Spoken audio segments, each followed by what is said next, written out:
información al respecto en breve.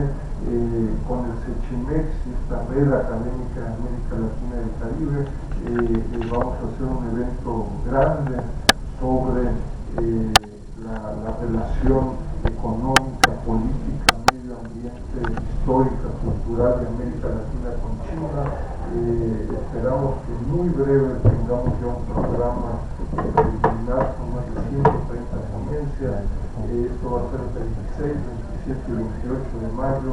Vamos a tener un buen grupo de conferencistas magistrales, así que los invitamos mucho a revisar los resultados de esta red. El día de hoy pues, estamos muy agradecidos con Jorge Eduardo, nos ha acompañado y apoyado en muchas actividades del centro, ha estado también anteriormente acá como conferencista en el ciclo de conferencias, y bueno, estamos muy contentos de la presentación de su último libro. Yo les recuerdo, Jorge Eduardo tiene varios documentos en la última década vinculados con China.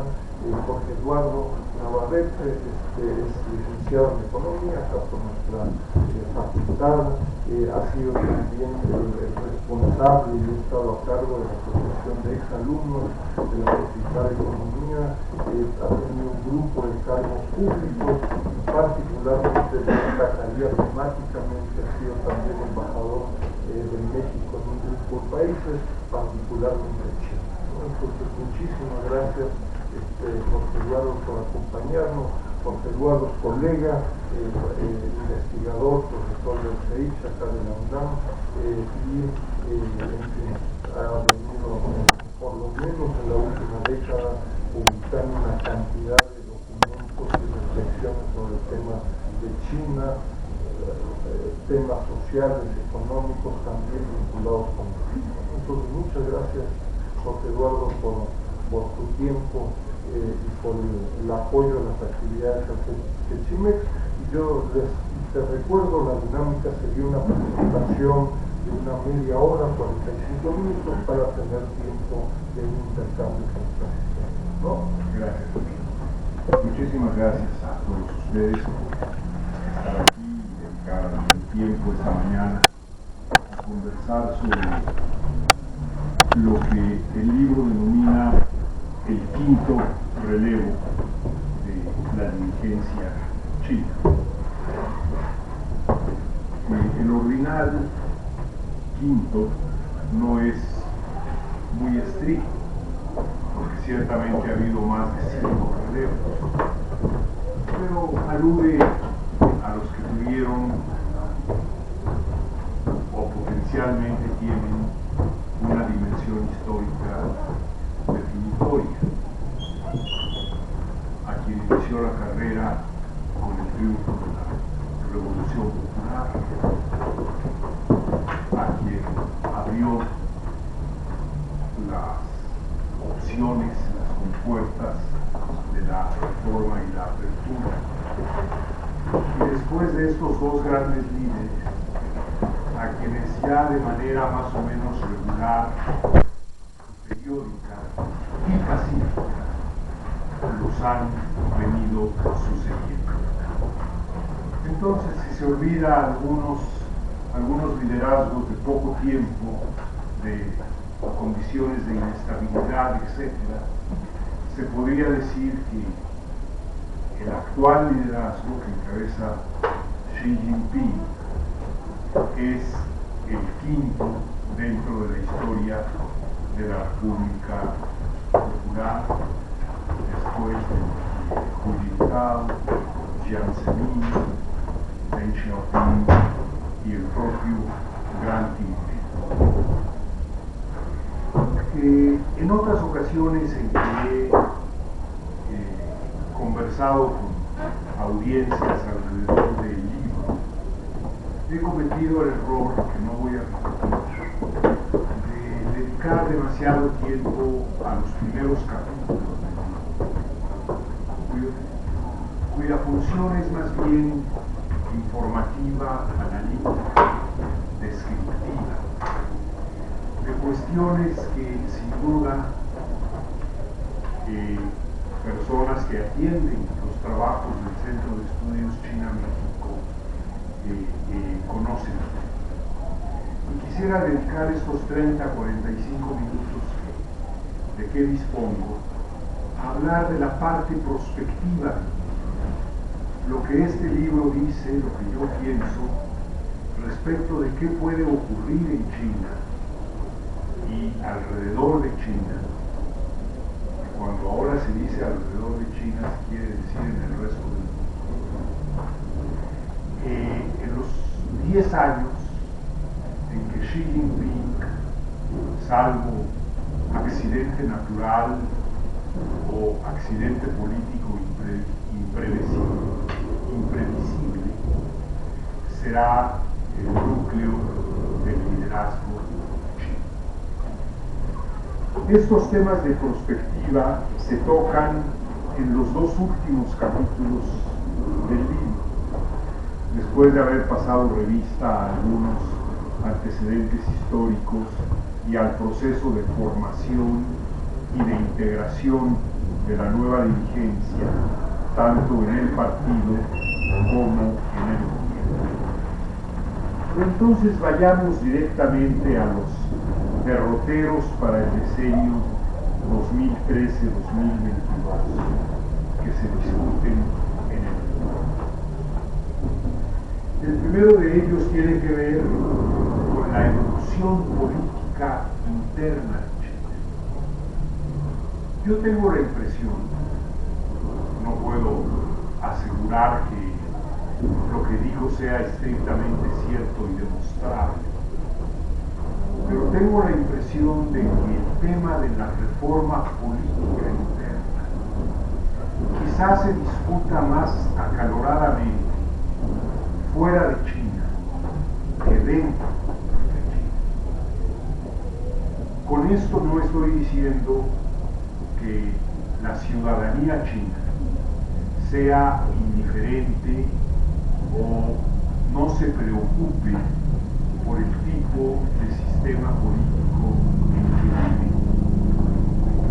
Lo que ocurre, a mi juicio, es que sus preocupaciones en esa materia son muy diferentes de las que se encontrarían en sociedades avanzadas o en economías emergentes importantes en el mundo occidental. El pueblo chino ha vivido en los últimos 15 o 20 años un proceso de mejoramiento de sus condiciones materiales de vida incesante e importante. Puede negarse que no ha alcanzado al 100% de la población. Eso no ha ocurrido en ninguna parte del mundo. Pero ciertamente ha alcanzado a segmentos muy importantes de la población china. Y en consecuencia, yo tengo la impresión de que hay un acuerdo básico con un sistema que ha permitido el mejoramiento sistemático de los niveles materiales de vida, que ha ampliado las perspectivas individuales, cosa que no necesariamente ocurría ni antes de la Revolución Popular, ni en los primeros decenios después de la Revolución Popular. Pero ciertamente ahora, a diferencia de lo que ocurría hace 20 años, sí hay demandas políticas muy claramente manifestadas por la población china. Y pienso que esas demandas, por la forma en que se manifiestan en el día a día de la vida china, tienen que ver fundamentalmente con dos cuestiones. Primero, la posibilidad de pedir cuentas y de que rindan cuentas los dirigentes tanto del partido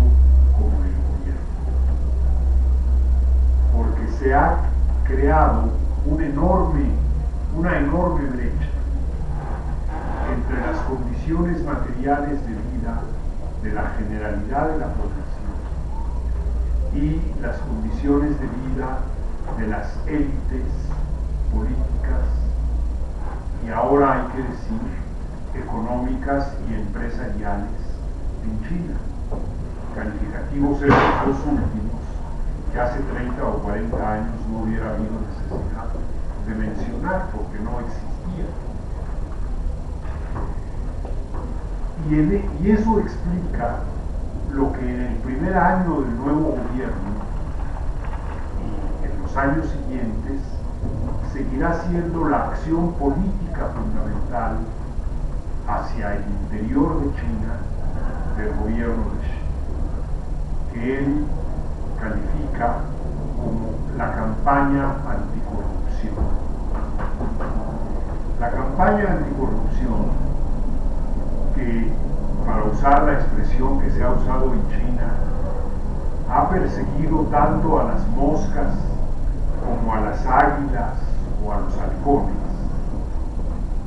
señalando que se han perseguido actos pequeños, cotidianos, quizás sin importancia cuantitativa específica de corrupción, lo que aquí llamaríamos mordidas, para facilitar algún trámite, etc., como grandes actos de corrupción.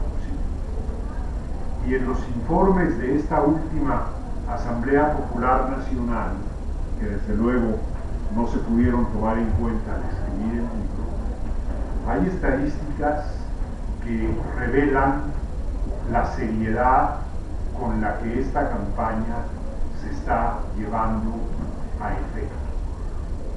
Y en los análisis internacionales sobre China, que por lo general son críticos, se reconoce que la campaña anticorrupción se está llevando adelante de manera bastante seria y que ha afectado ya entre media docena y una docena de figuras políticas de primer orden en el gobierno, en las empresas del Estado y en esa nueva élite de los que realizan los negocios internacionales de China.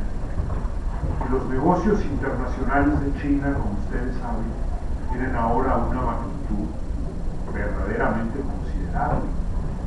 Si nos fijamos solo en importaciones y exportaciones, son los de mayor magnitud en el mundo.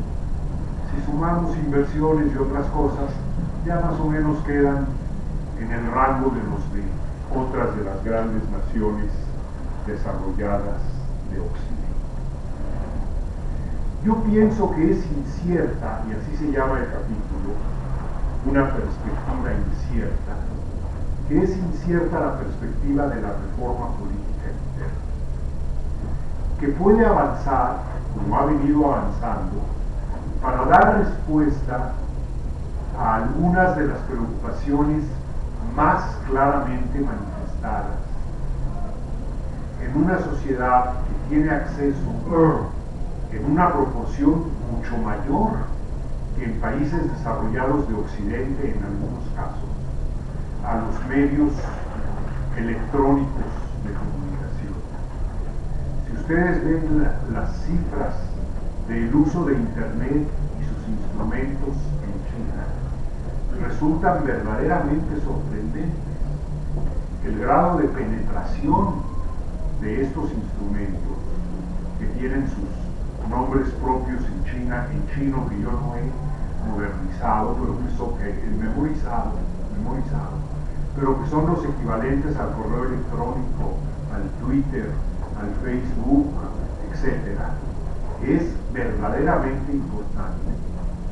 Y en China es un vehículo de expresión política que el gobierno reconoce, trata de limitar en algunos casos, trata de controlar en casi todos los casos, pero lo único que no hace es ignorarlo o suponer que no existe. toma nota de qué preocupaciones y qué demandas políticas están apareciendo para tratar de resolverlas. No en vano, junto a la campaña anticorrupción, hay una campaña de austeridad, que aquí se menciona un poco irónicamente como austeridad con características chinas. En lo que se pone el énfasis es en evitar el gasto dispendioso de los funcionarios gubernamentales de alto nivel y de los funcionarios de alto nivel del partido, que marcaban esta enorme diferencia en los niveles,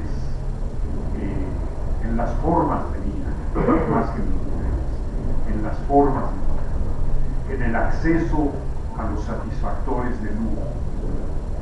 Y el hecho de que eso está siendo efectivo lo encuentran ustedes en los balances de Cartier, de Rolls-Royce y de una serie de otras marcas de lujo cuyo mercado en China está creciendo mucho menos que en años inmediatos anteriores. Lo que quiere decir que la restricción del gasto suntuario impuesta por el gobierno está siendo efectiva y está siendo resentida por los proveedores de ese tipo de artículos.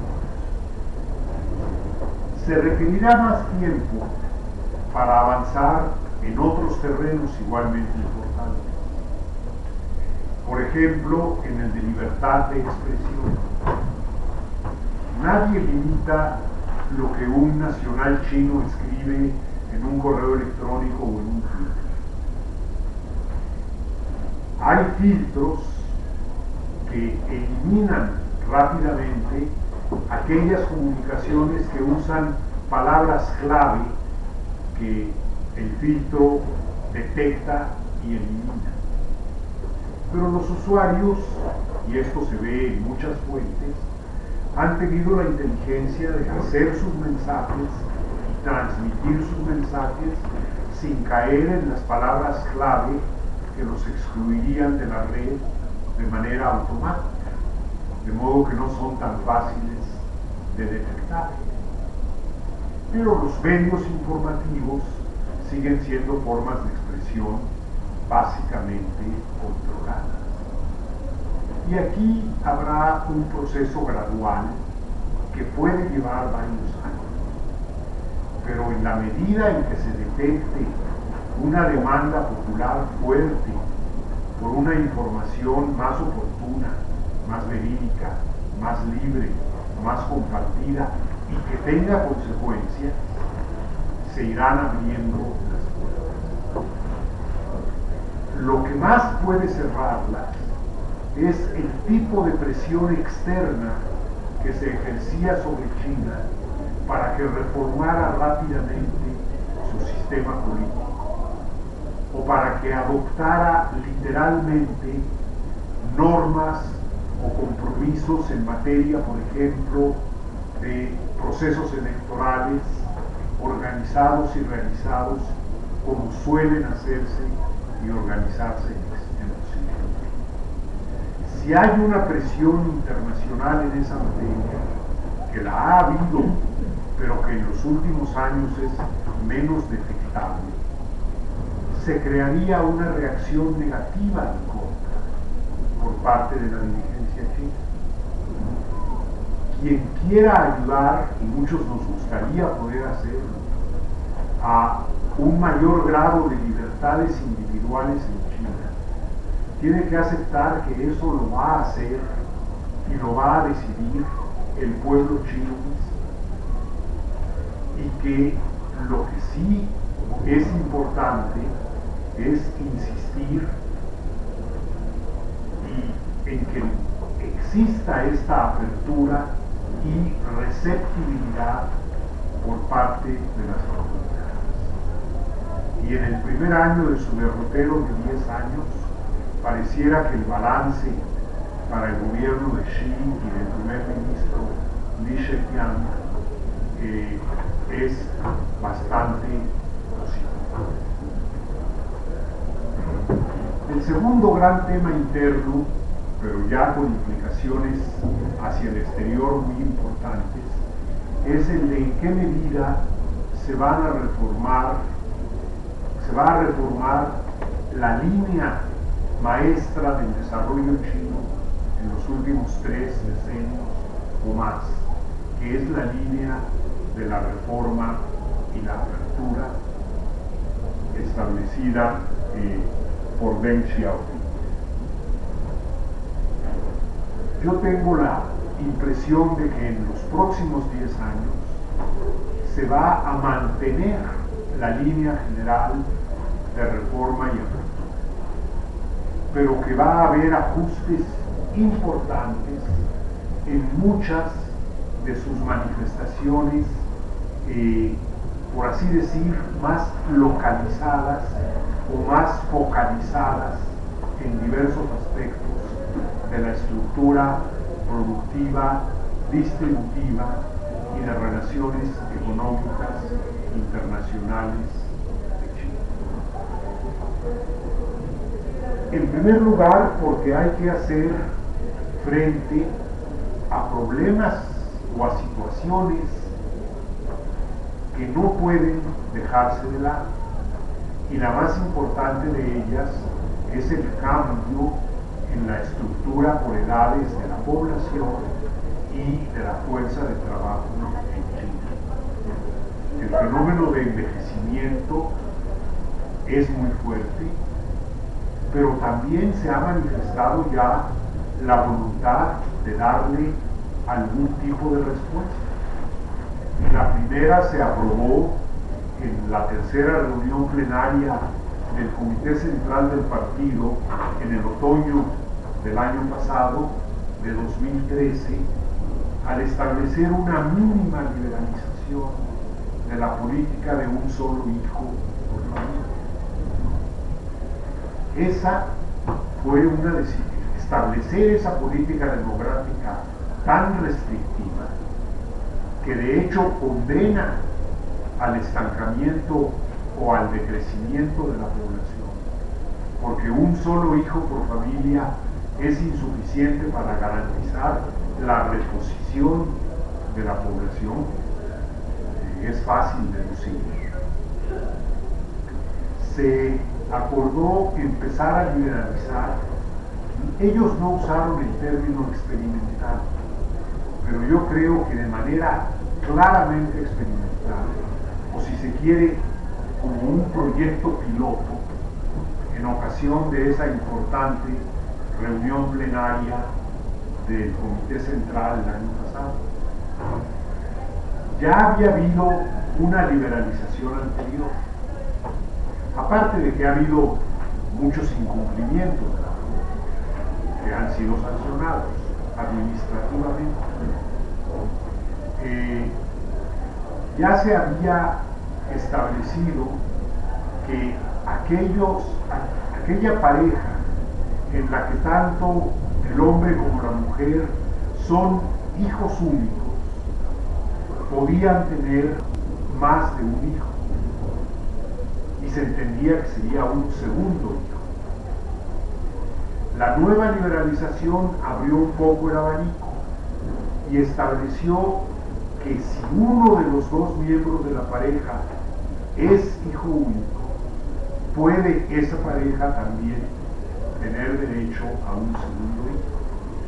Y de entrada se habló de que esto afectaría a algo menos de 100 millones de parejas.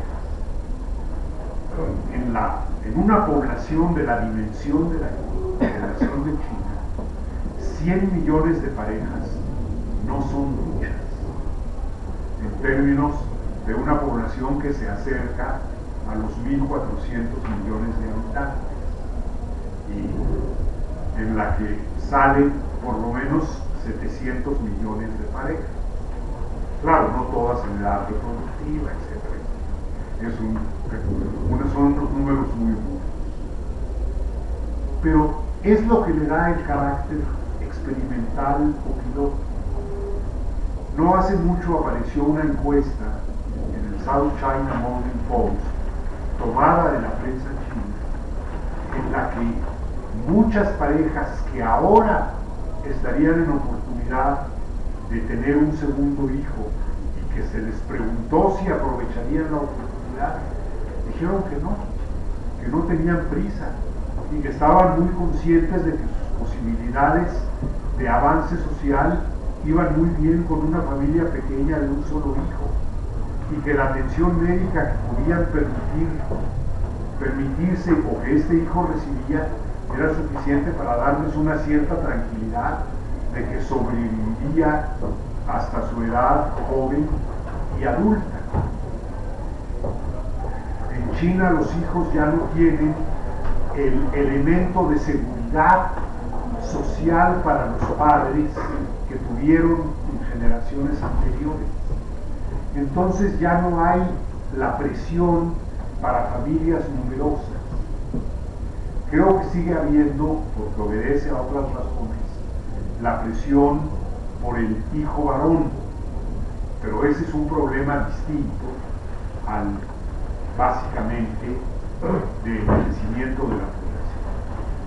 De modo que hay que esperar en los 10 años próximos nuevas acciones de liberalización que permitan un crecimiento modesto, desde luego, pero mayor que el de los últimos 20 o 30 años de la población y alivien y retrasen un poco en el tiempo el problema del envejecimiento.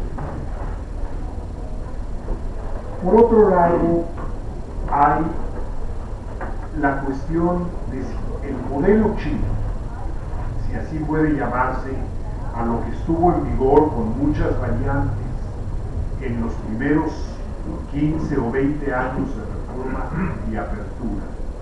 Es un modelo en que la economía crecía impulsada por dos motores básicos: la exportación masiva de manufacturas estandarizadas,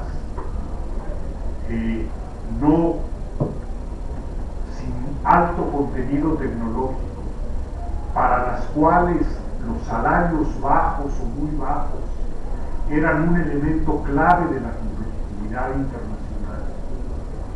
Y el otro motor, una tasa de inversión muy elevada en inversiones productivas, también en industrias no necesariamente de avanzada tecnología, en actividades elementales de servicios de distribución, básicamente, más que servicios modernos, sofisticados. Ese modelo ha resultado que ha dejado de ser funcional a la actual configuración de la economía china, que sigue dando una enorme importancia a las exportaciones, pero son exportaciones de otro tipo de artículos, con contenido tecnológico importante, no necesariamente bienes de consumo como elemento dominante, sino un número importante de bienes de producción que incorporan tecnología avanzada, en donde ya el bajo salario no es un elemento clave para la competitividad internacional del mundo. Vi recientemente una gráfica que compara el costo del factor trabajo en el total de los costos de producción en algunos países del sudeste asiático y de China con Estados Unidos. Y en los últimos años el factor trabajo tiene un peso en el costo total en China muy similar al de Estados Unidos. Y esto me conecta con lo que dije antes en materia de niveles de vida y bienestar. Los salarios en China son un elemento de extraordinario dinamismo y se registran ya quejas de inversionistas extranjeros por el rápido crecimiento del costo del factor trabajo, y ha habido deslocación de actividades industriales industriales desde China hacia otros países de menores salarios en el vecindario del sureste de Asia, o a su país de origen, o a países vecinos a su país de origen. Algunas operaciones productivas chinas se han instalado en estos últimos años en México, porque la ecuación salarios-producto en México está resultando mejor que la que se obtiene en China.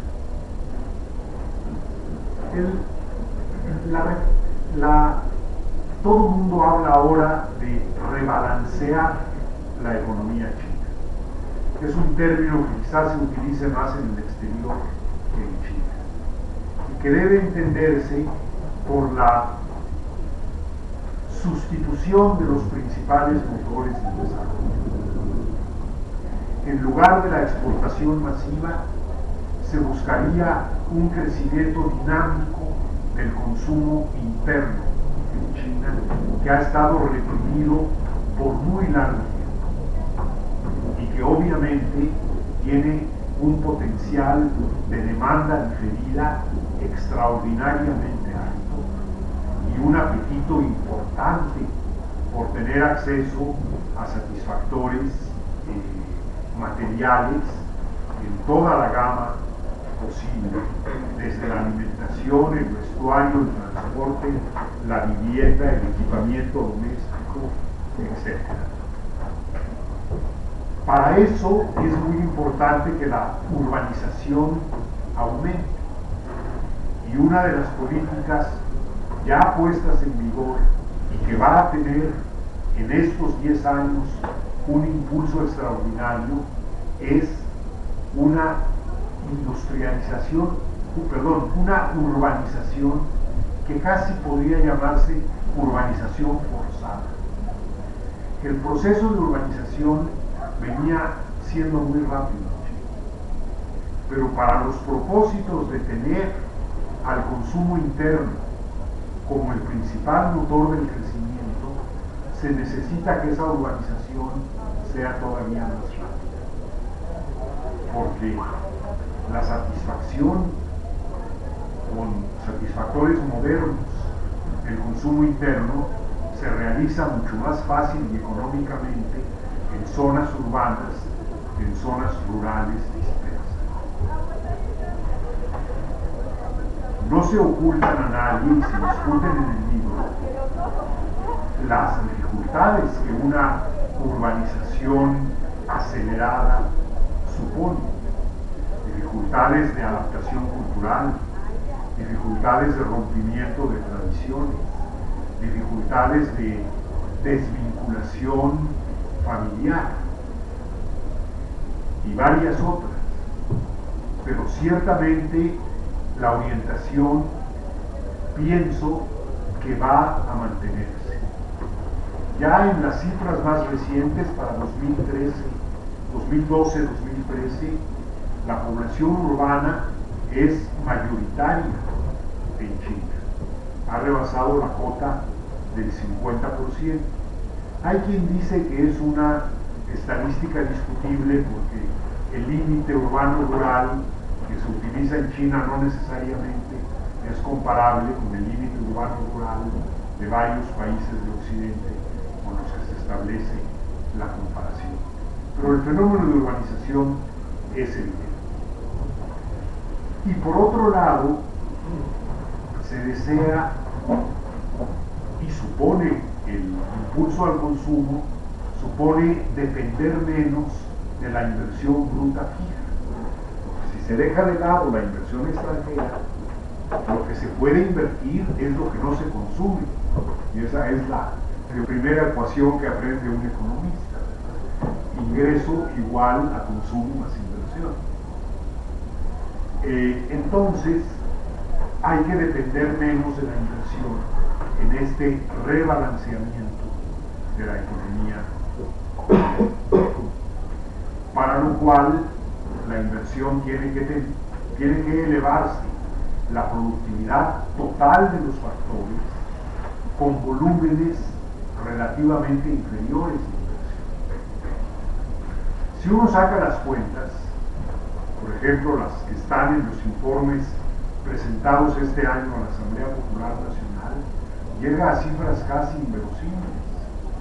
Si ustedes toman ahí el cálculo que ellos dan de la magnitud del Producto Interno Bruto de China y el gasto de inversión bruta fija realizado en el mismo año, llegan a una tasa de inversión cercana al 70%. Y uno se pregunta, bueno, ¿es esto posible en alguna parte del mundo? Debe haber problemas de contabilidad, pero el esfuerzo de inversión ha sido sin duda mayúsculo. Y lo que se busca con el rebalanciamiento es reducirlo en alguna medida y sobre todo reorientarlo, evitar la inversión redundante. Hay exceso de capacidad productiva en muchas ramas de la industria china. Evitar la inversión suntuaria que se ha dado en paralelo al proceso de urbanización. Hay una enorme racionalización de la inversión. Entonces, lo que cabe esperar de la administración de Xi es que mantenga la línea de reforma y apertura, pero que busque este rebalanceamiento de la economía en favor de una rápida expansión del consumo interno con la urbanización y una reorientación importante de una inversión menos cuantiosa, pero mejor dirigida y que contribuya a un crecimiento rápido de la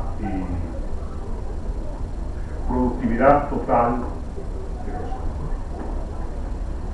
sectores. Como me estoy acercando al final del tiempo, voy a decir 2 o 3 ideas muy específicas sobre China y el resto del mundo. La participación, la contribución de China es fundamental para que se consiga una respuesta adecuada a ciertos desafíos básicos del diseño que para China empezó el año pasado con el nuevo gobierno y que más o menos coincide con el segundo diseño del siglo XXI en el resto del mundo.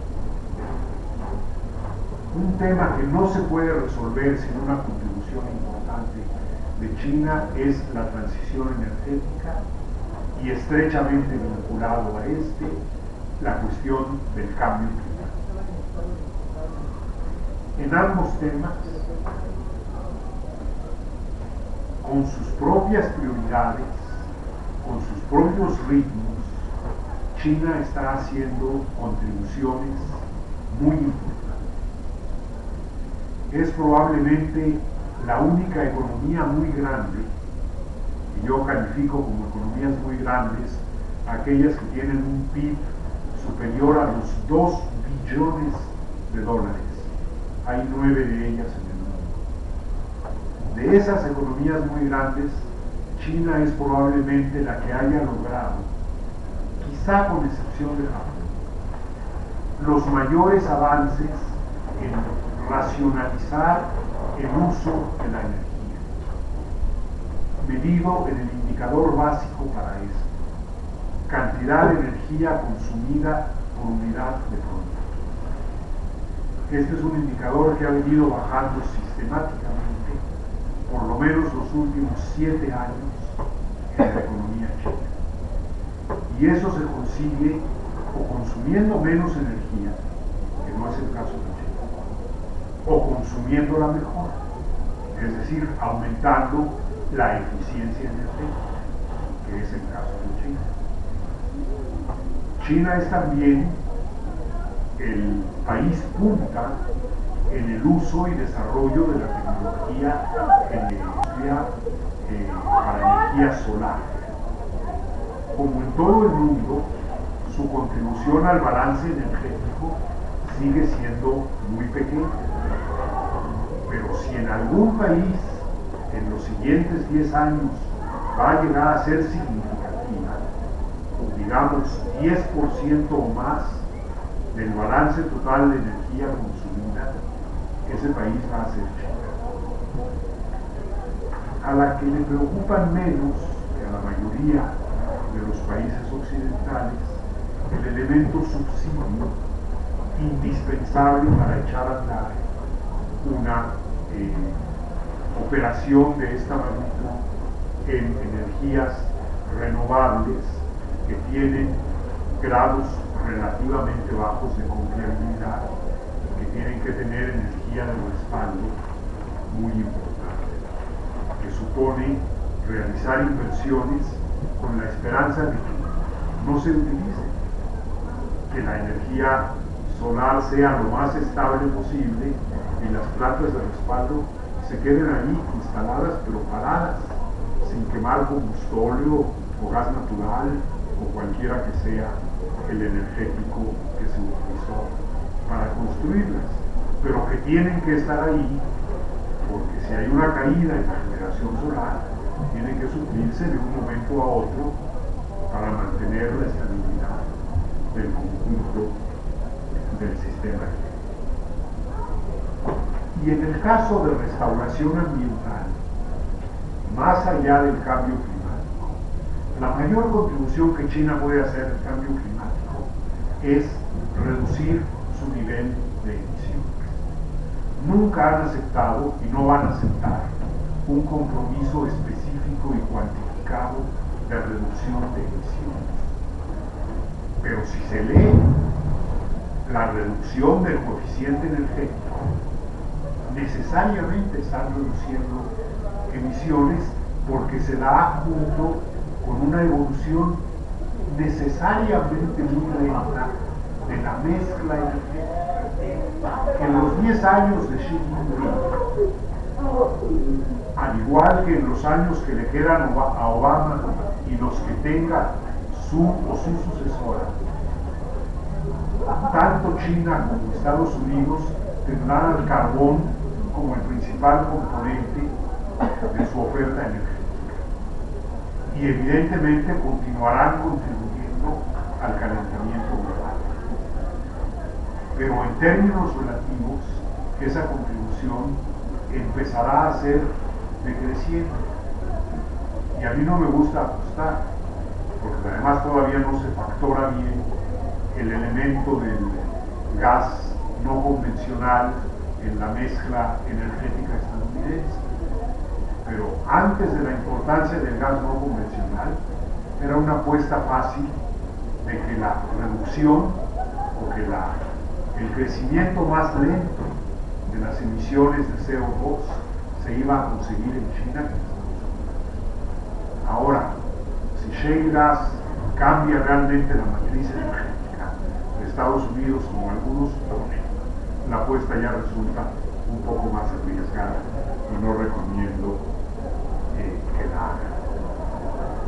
Yo pienso, para terminar, que la idea china de el ascenso pacífico, es decir, de que su creciente importancia económica, segunda economía del mundo, que durante el periodo de Xi se convertirá en la primera en términos de tamaño global, tamaño total del Producto Interno Bruto, en términos de estar presente en prácticamente todas las esferas de la vida internacional, incluida una presencia política cada vez más marcada y permanente, puede acomodarse, y la idea del ascenso pacífico, que contradice muchos de los paradigmas históricos, en donde el ascenso de nuevas potencias ha significado conflictos bélicos o conflictos de otra magnitud, pero importantes, es un objetivo conseguido. Yo pienso que con Estados Unidos, que es su principal relación externa, China ya ha construido una relación verdadera de interdependencia.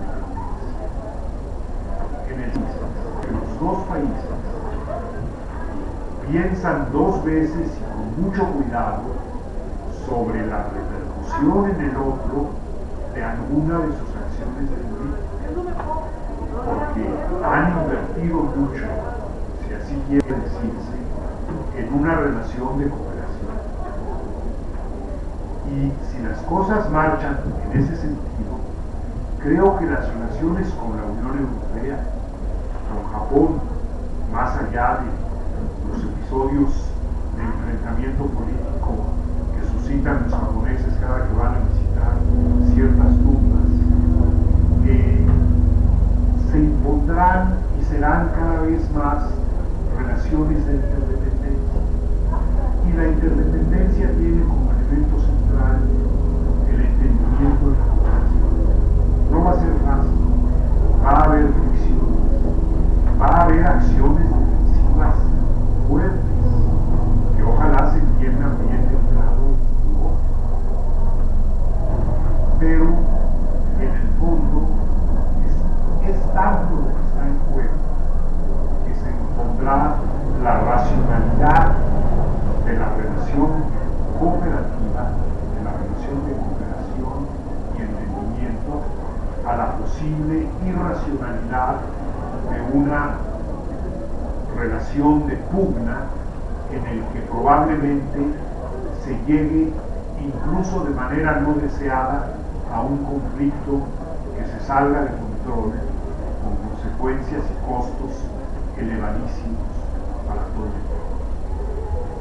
Todo esto está dicho con muchas más palabras y quizá con mejores razones, más fundamentado de lo que les he dicho hasta ahora, en un libro que, aunque yo lo hice, recomiendo que se lea. Gracias.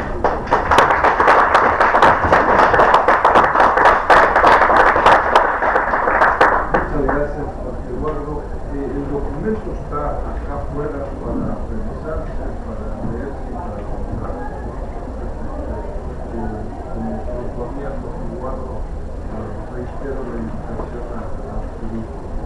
Tenemos entonces algún tiempo para hacer un par de rondas de preguntas. Yo les pido presentarse brevemente y continuamos.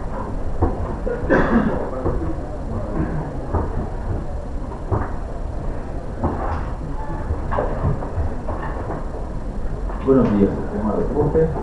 Yuri Nemtsov de la revista International Affairs.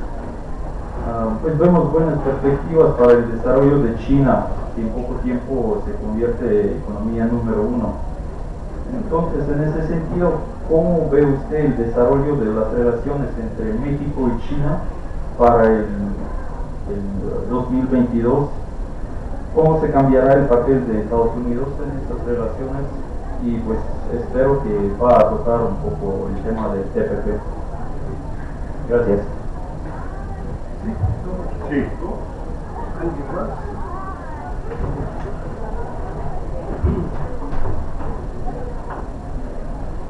Félix Ultea, investigador independiente, con algunos usos interesantes. Yo lo felicito, señor embajador. Hay dos o tres cosas que no quiero ser más profesionalidad del Papa. Vamos a empezar de atrás para adelante. Cuando se ponen quisquillosos los chinos son visitas a templos y los militares no son no atunes. Lo es un poco. Pero ahí están los restos. Sí, algunos restos, sí. Luego otra situación, es decir, no se han pronunciado de lo que está pasando actualmente en Ucrania. Y yo creo que más que eso, si hay amenazas reales cuando los conflictos que se utilizan la Marina de Estados Unidos para apoyar a Corea del Sur para las disputas estas, y interpretación personales que están tratando de que China salga de ese ascenso pacífico, y los chinos no lo van a hacer. Son más listos que estos, tienen estrategias como cómo sacar al tigre de su guarida y no van a buscar un enfrentamiento que lógicamente les conviene a la industria militarista occidental. No olvidemos también que China, la parte esta energética, sí lógicamente que andan buscando las potencias occidentales es que, como cuadre aquí, campesinos tengan los coches, el transporte individual y privado. Esa forma de consumo que se ha estado en contacto con China, que ha cambiado, lógicamente trae consigo esos fenómenos de corrupción más agudizada. Si Jiang Zemin o Deng Xiaoping dice que ser rico es glorioso con una mala interpretación de Confucio, pues donde hay dinero se pronuncia más la corrupción, y como sucede aquí, pues desde arriba son más fáciles de evadir este. Sería muchas cosas, como dice aquí Torres. Y otra, cuando usted dice billones, son billones de 1 por 10 a la 9 o 1 por 10 a la 12. Millones de millones. No Millones. billones, millones. Una tercera y la palabra.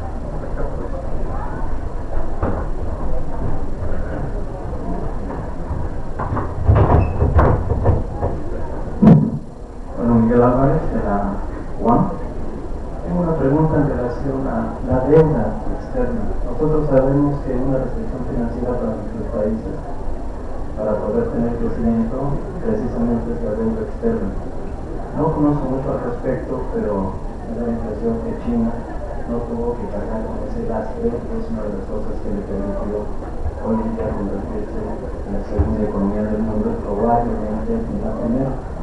Bueno, eso por una parte. Y por la otra parte, si se convierte en el futuro inmediato en la primera economía del mundo, seguramente va a ser uno de los principales prestamistas internacionales o acreedores internacionales.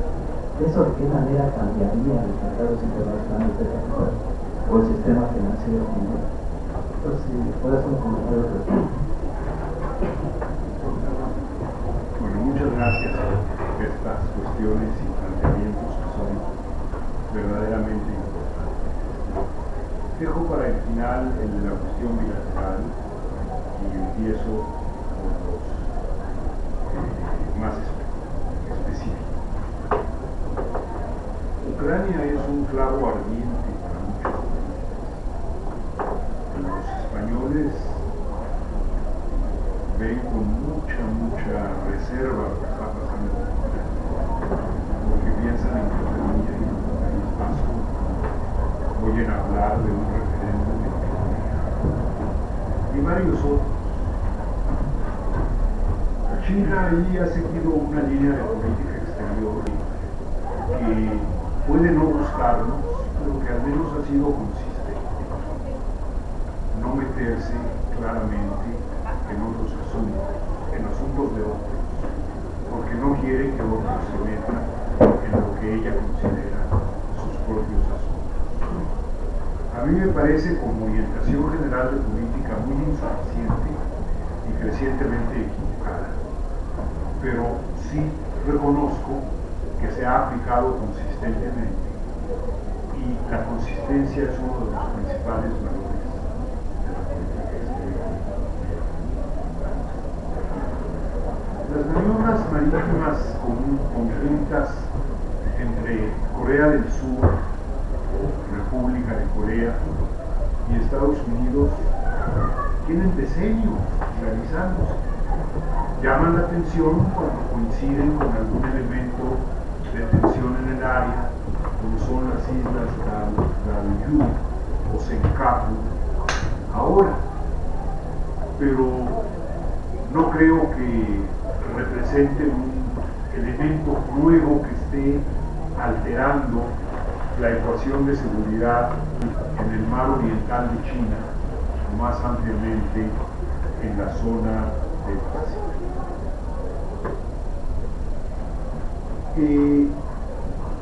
En ese sentido, el TPP es muy diferente. Quienes no somos a quienes no nos entusiasma mucho ese nuevo esquema de cooperación multilateral, nos tranquiliza que en este momento no haya una perspectiva tan rápida de llegar a su conclusión como parecía ser el caso hace un año. porque ha surgido una diferencia muy de fondo en cuestiones de liberalización comercial entre Japón y Estados Unidos, que no va a ser fácil de resolver, y porque por malas razones, diría yo, así son las cosas, el Congreso norteamericano no va a darle la autoridad especial de negociación comercial al presidente Obama, al menos antes de las elecciones de otoño este año en Estados Unidos. Entonces hay ahí un paréntesis que por fortuna permite pensar bien qué es el TPP. Si como muchos consideran el TPP es una estrategia para acercar a China, puede ser un elemento fuerte de conflicto en las relaciones internacionales. Cuando Xi y Obama conversaron en 2013, en Sunnyland, después de que el presidente estuvo aquí, como ustedes recuerdan, fue a California para su visita bilateral a Estados Unidos, que era una visita de trabajo. Surgió el tema del TPP y surgió el compromiso estadounidense de mantener informada a China de la marcha de las negociaciones del TPP. Yo lo interpreto como una primera rendija que podría, en un TPP diferente del que se está negociando ahora, abrir un espacio para China. Diferente porque no podría tener ni las mismas reglas de inversión, ni las mismas reglas de propiedad intelectual, ni las mismas reglas de liberalización financiera con las que está trabajando el TPP. Si se está dispuesto a modificar esos tres elementos, puede haber una opción. Pero aún sin China, el TPP puede funcionar sin actuar deliberadamente como un elemento hostil a China.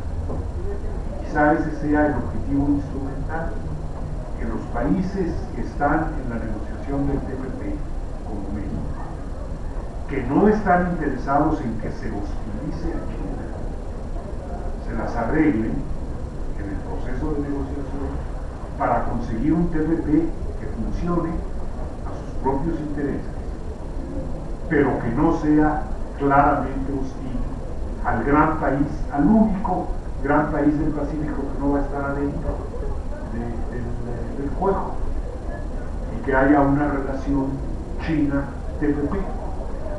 Y la economía y el comercio chino son de tal magnitud que no resulta absurdo pensar no en una relación de iguales entre China y TPP, pero sí en una relación básicamente equilibrada o básicamente manejable entre esos dos, con esos dos componentes polares, por así decirlo.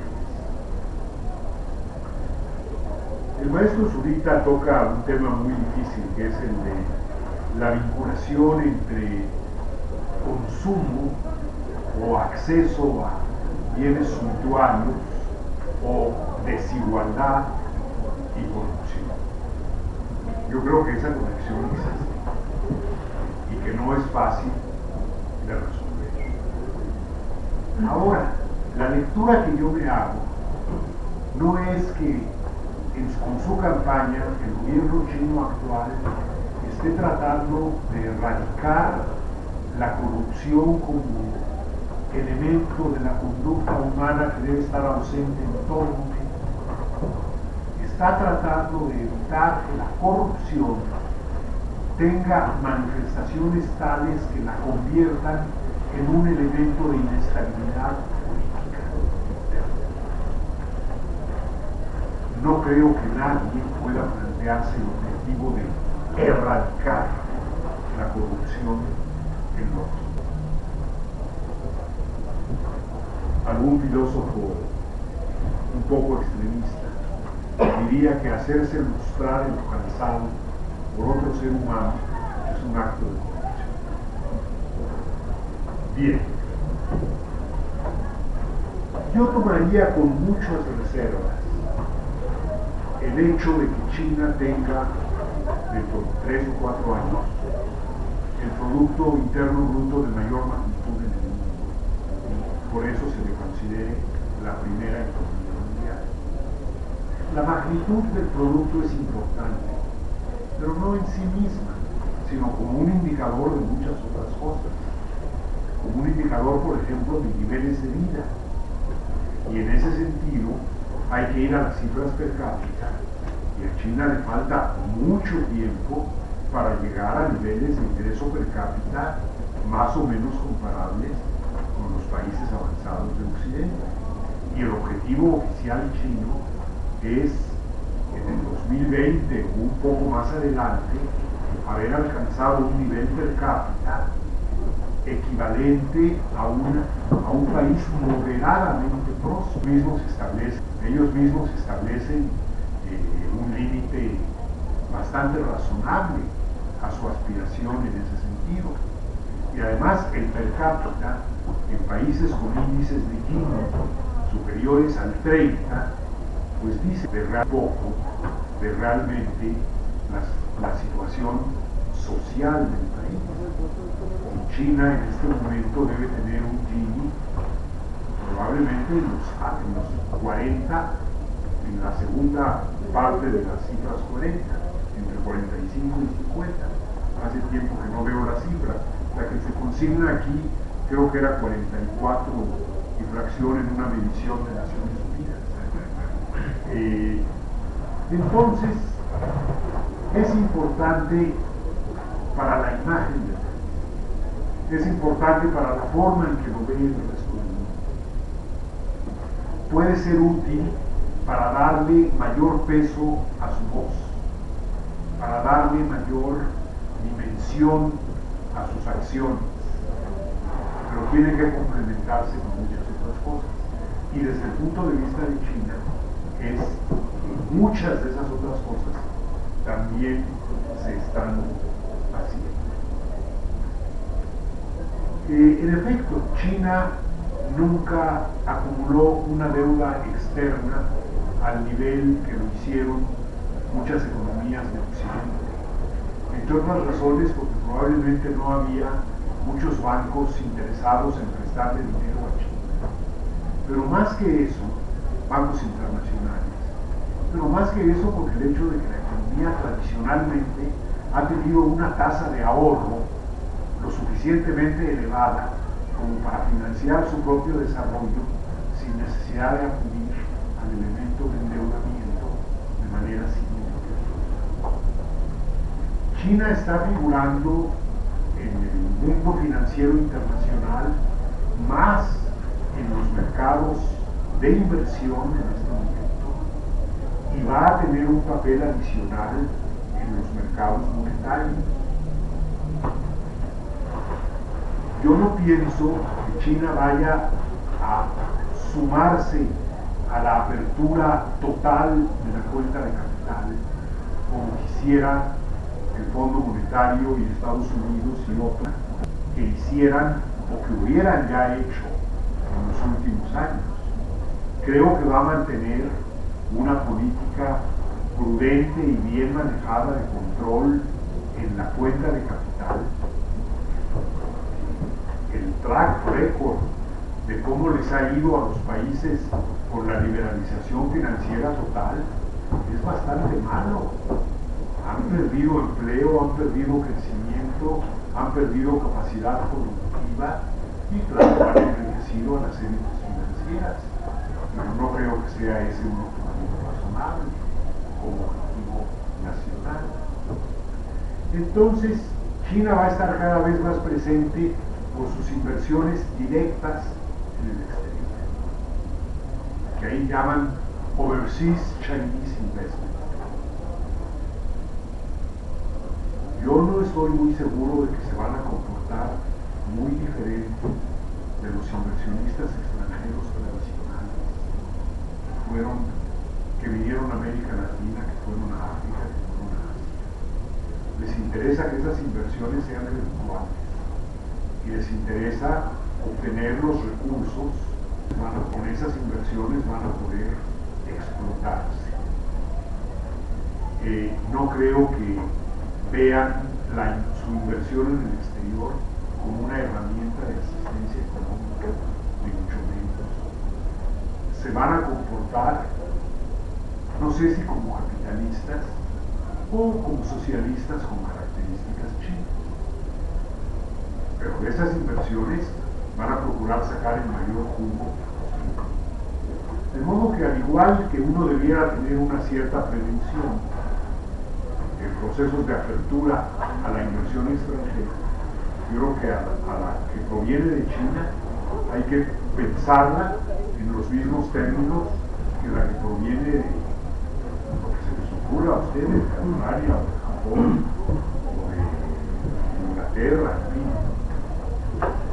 Pero ahí sí van a jugar un papel importante. Y el otro es que habrá países que empiecen a utilizar el renminbi, el yuan renminbi, como activo de reserva, y que junto a los dólares, a las libras y a los francos suizos empiecen algunas tenencias de yuanes, porque es una moneda estable, que si algo va a ocurrir es que se va a revaluar, aunque en los 2 últimos meses hubo por ahí una devaluación ligera que provocó algunos estremecimientos en los mercados monetarios. Pero China no va a reformar su estructura monetario-financiera con tal de tener al renminbi como moneda de reserva en otros países. Si eso ocurre, no creo que lo vaya a obstaculizar directamente, porque puede suponerle algunas ventajas, pero tampoco lo va a fomentar directamente. Y ojalá tengamos en el lapso de estos 10 años, aunque es muy improbable, una reforma monetaria que establezca a los derechos especiales de giro como el principal activo de reserva en el mundo. Y entonces nos quitaríamos de muchas dificultades de tener monedas nacionales como activos de reserva. Pero ese ya es otro tema. En relaciones México-China, a mí me sorprendió mucho escuchar al embajador de China en México en su conferencia de hace 2 semanas, algo así. Creo que pintó un panorama demasiado benigno y demasiado optimista. Y le corresponde. Claro, yo también hablaba muy bien de la relación México-China cuando estaba en Pekín. Yo creo que perdimos el cargo para esa relación. En los años 90 hubiéramos podido establecer una relación cuando era más importante para China. En este momento China, que desde luego que piensa en México, es un país con los recursos y con la diversidad suficientes para preocuparse por relaciones bilaterales muy específicas. Pero a mí sería muy difícil convencerme de que México puede establecer una relación estratégica. Como dijo el embajador, dando un paso más, estratégica allí, le puso un segundo calificativo que es integral. Yo creo que el futuro de la relación comercial y económica México-China esté en que busquemos una media docena de proyectos importantes que llevar adelante, no con la nación china en su conjunto, sino con algunos de sus componentes, con algunas de sus provincias o regiones autónomas, en donde la ecuación esté un poco más equilibrada que si la referimos al total nacional. Y además, China funciona muy descentralizadamente y los gobiernos estatales, los gobiernos de las municipalidades autónomas como Beijing y Shanghái, los gobiernos de las áreas que están bajo el control directo del gobierno central, tienen, a mi juicio,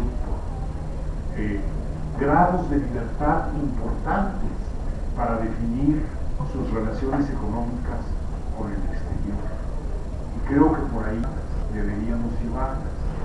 Y soy optimista porque en este momento, tanto el embajador de China en México como el embajador de México en China son personas muy capaces que pueden ayudar a orientar la relación en el sentido adecuado.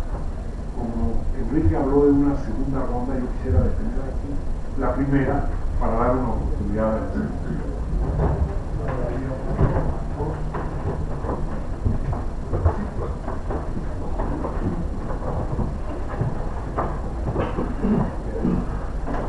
Yo soy Eduardo Perezado, de aquí de la Facultad de Economía. Y yo tengo una pregunta muy general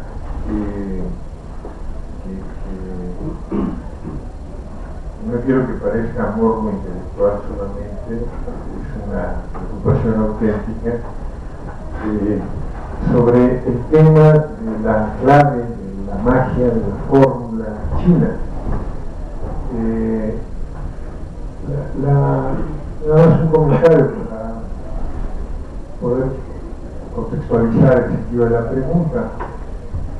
Nosotros vimos el ascenso de los tigres asiáticos de una manera muy impresionante, muy brillante, y vemos la crisis de Japón, de Estados Unidos y de Europa, y hay versiones, intentos en América Latina de crear estrategias de desarrollo que aparentemente juegan con la idea de diferenciarse del patrón,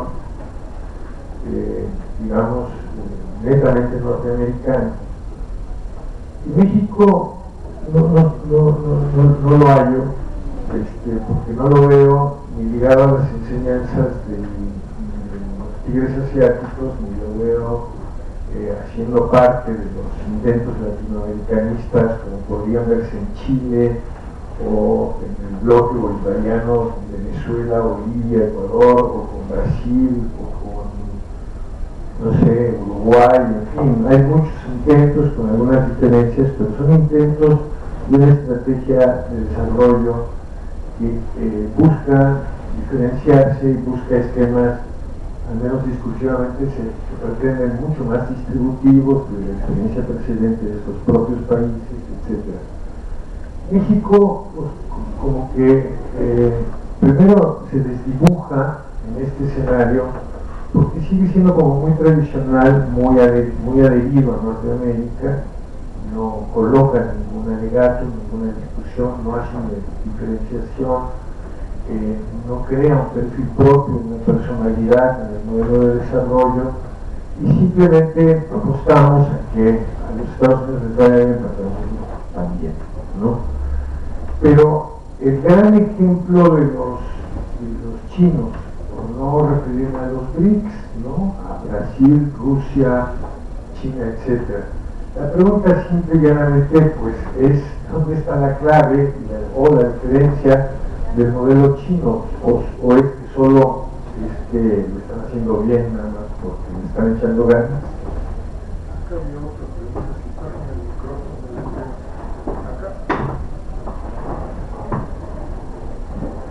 José Luis Sánchez Campos, yo pertenezco al Instituto de Investigación, Innovación y Desarrollo Cooperativo, Integración de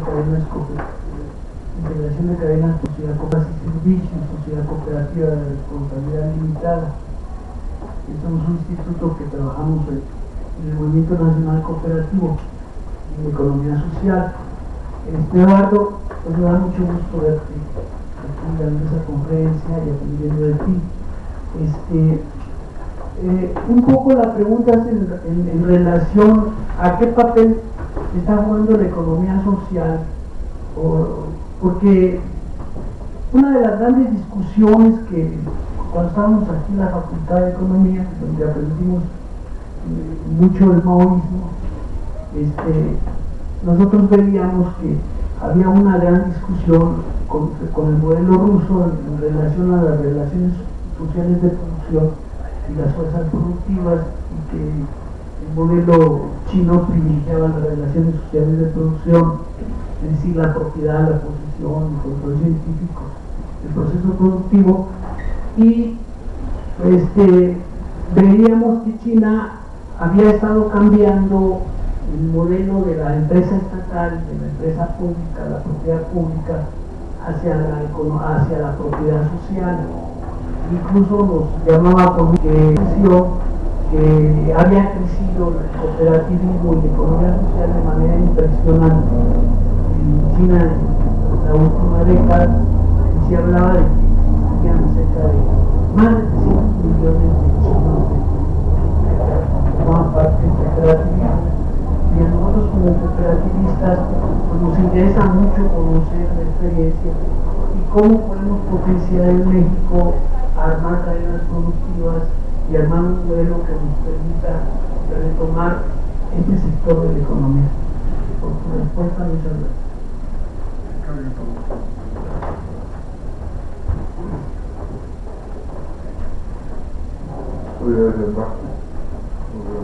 Le quiero agradecer en primer lugar su punto de vista que se publica en la jornada. En segundo lugar, quisiera preguntar cuáles han sido las transformaciones en el sector rural de China, que fue, digamos, hay una evolución muy importante desde los años 40 en adelante. Si usted pudiera hacer un repaso de esto y de perspectiva, eso que... Muchas gracias. Una última pregunta mía. Por favor.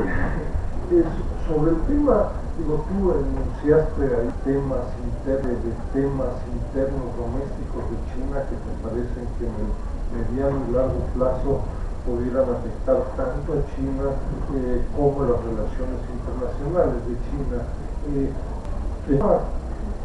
Que no mencionaste, sé que está en el documento, pero que no mencionaste explícitamente y te pedía tu opinión, es el tema, yo diría, del creciente nacionalismo chino.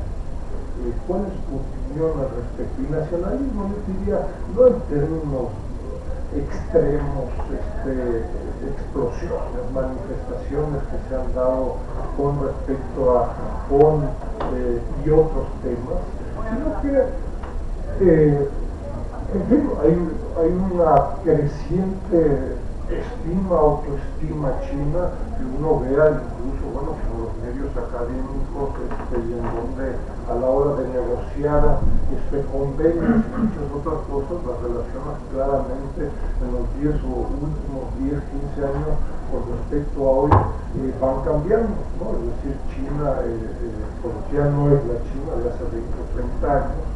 Hay un ascenso significativo en todos desde mi perspectiva, en muchos niveles, ¿no? ¿Eso qué implicaciones tiene en algunos de los escenarios que tú planteas para estos próximos 10, 15, 20 años? Bien, nuevamente muchas gracias por las preguntas.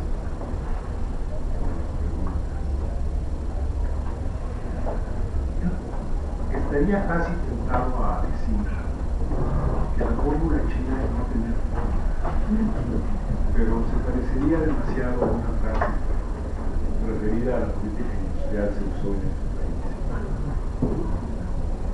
No quisiera emparentarme con ese tipo de comunicación. Yo estuve en China en un periodo particularmente importante para la evolución del país. Llegué a principios de 1979, unas semanas antes de Tiananmen, y me quedé hasta 1980, prácticamente finales de 1983. Fue un periodo relativamente largo. A mí me parece que queremos fórmula china, si queremos usar esa expresión, tiene muchos componentes.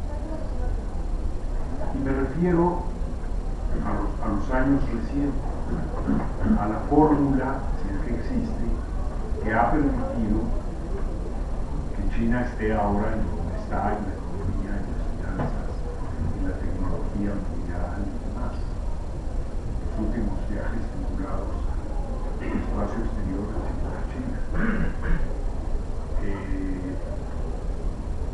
es lo que yo llamé en el informe que envié al Gobierno de México, terminar mi misión, llamado pliego de voluntad.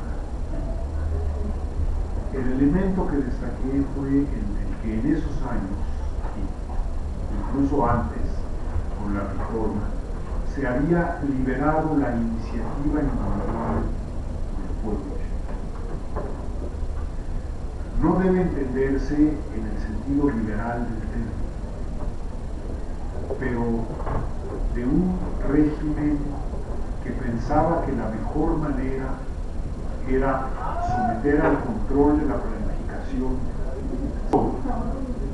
Se pasó a un régimen que decidió someter al control de la planificación solo lo importante y dejar espacios para la iniciativa individual, no la iniciativa colectiva, pero no centralizada en el conjunto del territorio, en una China que a finales de los 70 era todavía en buena medida una China rural.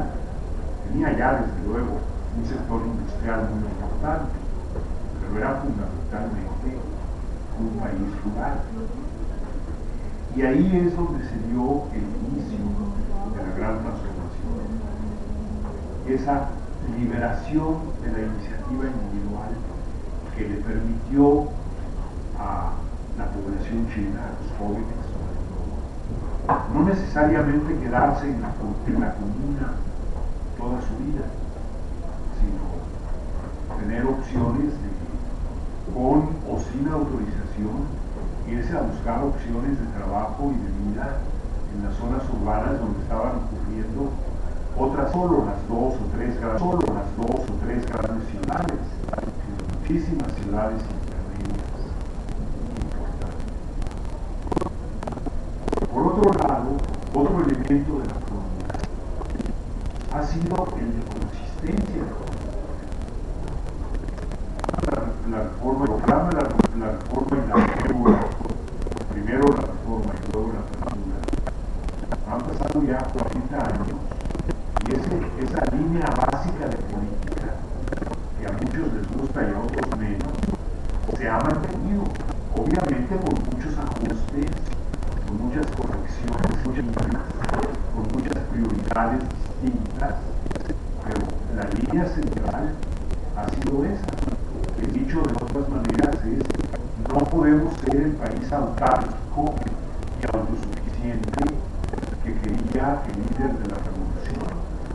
Necesitamos de los demás, y los demás en su momento van a necesitar de nosotros, porque somos entre 1 de cada 5 o 1 de cada 6 habitantes de este planeta.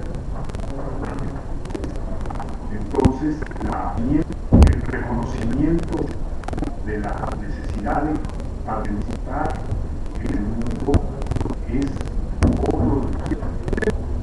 Y el tercer elemento lo mencionó Enrique, el nacionalismo. Un nacionalismo que claramente coloca el interés chino, tanto que tiene quien ejerce la representación y el gobierno de la sociedad en ese momento, en primer lugar, busca la mejor manera de servir a ese interés. Y muchas veces se encuentra que la mejor manera, en cuestiones que atañen al internacional, es buscando fórmulas de trabajo conjunto, la cooperación, en lugar de buscar enfrentamientos o conflictos en la relación con terceros. Y así se van sumando muchos otros elementos. Si hay una fórmula, es una fórmula muy compleja. Y además, no es trasplantable. Necesitaríamos tener un país de esa magnitud, de esas características, con esa cultura, con esa historia, no caben dos. En este planeta no caben dos chinos.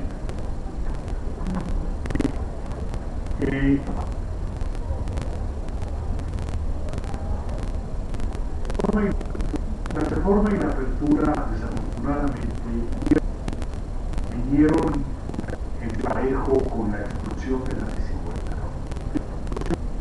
Y la explosión de la desigualdad trajo consigo el dejar de lado, el prácticamente olvidar muchos de los componentes del modelo de desarrollo social chino, que en efecto, con problemas y dificultades, estuvo más o menos en vigor entre el triunfo de la revolución y mediados o avanzados en los años 60, incluso los 70. Lo primero que pidió el presidente Echeverría, que es el primer presidente de México después del establecimiento de la nación externa, visitó a China, fue visitar una comuna. Ya no hay comunas que visitar en China, que eran una de las manifestaciones del desarrollo social más importantes. Cooperativas que sigue habiendo, que siguen teniendo, aunque no son el modo de organización de la producción que más importante. Pero se está rectificando, se entiende que en los momentos iniciales, en términos históricos, todavía estamos en los momentos iniciales de la reforma y la apertura. Ha habido que sacrificar otras cosas, pero que se han ido recuperando. Por ejemplo, en cuestiones de educación pública ha habido una recuperación importante. En cuestiones de salud pública, en los primeros años de la apertura y la reforma se liquidaron, se están reconstruyendo. Curiosamente, Chile está construyendo una especie de estado de bienestar para las clases asalariadas, para los grupos asalariados, si no se quiere usar el concepto de clase. Pero cuando la prioridad fue el crecimiento rápido, pues todo se orientó a esa prioridad y se consiguió el crecimiento rápido. El problema es establecer prioridades como creceremos al 5 mínimo, creceremos al 5% las cuentas, sacar las cuentas, encontrar que fue menos de 1%.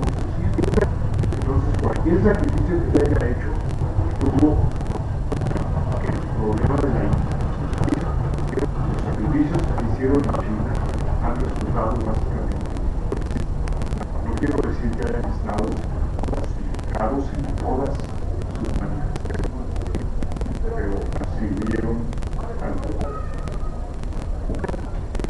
China tiene la capacidad de autosuficiencia alimentaria, aunque últimamente ha habido también importaciones complementarias importantes en el sector de alimentos. Y creo que un objetivo que no ha variado, que no se reitere con la insistencia del pasado, es el de mantener la autosuficiencia alimentaria. Y ellos lo expresan con una terminología diferente. Lo que usted ve, por ejemplo, en el último informe del primer ministro, es que lo que se ofrece es mantener, espero recordar bien la cifra, en 62 millones de hectáreas la frontera norte. No permitir que se reduzca la superficie cultivada básicamente con alimentos básicos, fundamentalmente con alimentos básicos de esa superficie, porque es la que les garantiza una seguridad alimentaria básica. Y no creo que a los chinos nos vayan a vender la idea de que porque el trigo se produce más barato en Australia o en otra parte, ellos dejen de producir en Australia. Ellos van a seguirlo produciendo. Y si les sale un poco más caro, pagan el costo. Pero lo tienen y mantienen ese, a mi juicio, el elemento central de su mecanismo. Pero está de moda no pensar en los elementos. Gracias.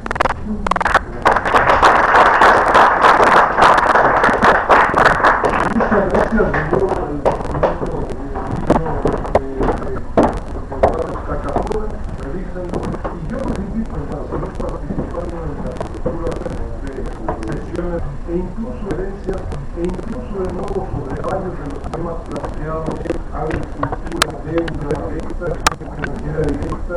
Revisen estos documentos de la red, hay todo un libro, por ejemplo, de economía, con gente de Perú, Argentina, Brasil, México, China, donde hay varios artículos y enfoques, me parece, sobre el tema de esta OCDE, comunicación extranjera china y en América.